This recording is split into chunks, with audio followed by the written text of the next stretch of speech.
當時你覺得乜嘢唔舒服，我幫你醫翻好啊？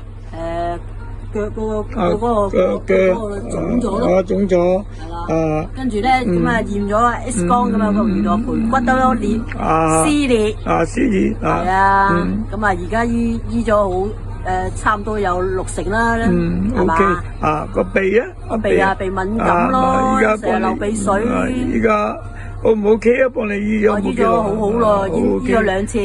OK。即係做咗艾草。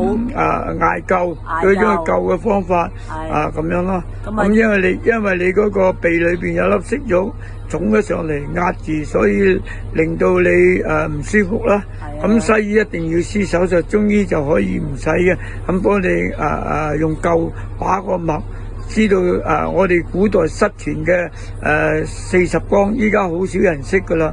咁知道你邊個穴位，同埋知道佢個息肉喺邊處，咁啊幫你照咗之後睇到啦，咁然後幫你降翻低啦。咁啊喺邊個穴位有幾個穴位，咁啊幫你立即去收翻服佢咯。